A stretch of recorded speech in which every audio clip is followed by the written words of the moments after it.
how to make birch polypore tea. First thing you'll need is some dried birch polypore tree fungus. You'll need a small saucepan to cook it in, preferably with a lid. You'll also need a small strainer for straining out the tea, and depending on the amount you make, it's handy to have a sterilized, heat-proof jar of some sort. Wide mouth mason jars are perfect for this. I like to start with about enough dried mushroom to fill the bottom of a pan. It's not a very scientific measure, but generally you want to fill the bottom of the pan, cover the bottom of the pan.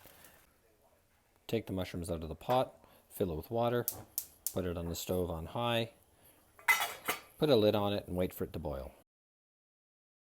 Once the water comes to a rolling boil, turn the heat down so that it's just a low boil, just a sort of simmering boil. Add the mushrooms. Turn the heat fairly far down. You don't want to overheat the mushrooms, so that's why you don't want to have them on a rolling boil. Just a light, sort of a simmering boil. I turn it down to about 2 or 3 or fairly low on the stove. Okay. Some of the nutrients and some of the properties of the mushroom get lost if they're overheated, so you want to keep it just at a, like I said, just at a sort of simmering boil. So we're going to let that sit for about 10 or 15 minutes, and we'll notice that the water is going to slowly start to turn kind of golden brown. Let's see what that looks like in 10 minutes. Okay, our mushrooms have been simmering for 10 minutes now, so let's shut the heat off completely. Take the lid off, and we have a pot of mushrooms with slightly colored water. Taste the water.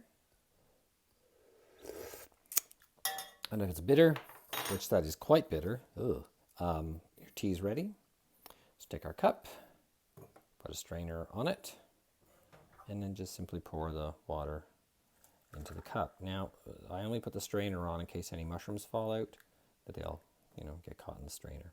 So you can now enjoy your cup of tea. You could add a little honey or some sugar to it. If it's still too strong and bitter for you, feel free to also add water to dilute it. If you want to make more tea, like let's say you wanted to make up a liter of stock, go through basically the same process, except after the mushrooms have been cooking for 10 minutes, simmering for 10 minutes, you would strain the water into a mason jar, heat-proof jar. And again, we use the strainer simply to stop the mushrooms from falling into the jar.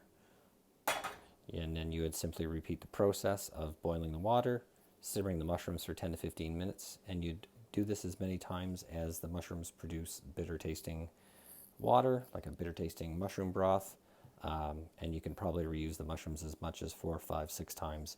You could easily get a liter of tea out of this small amount of mushrooms. Let me know if you have any questions. Thanks for watching.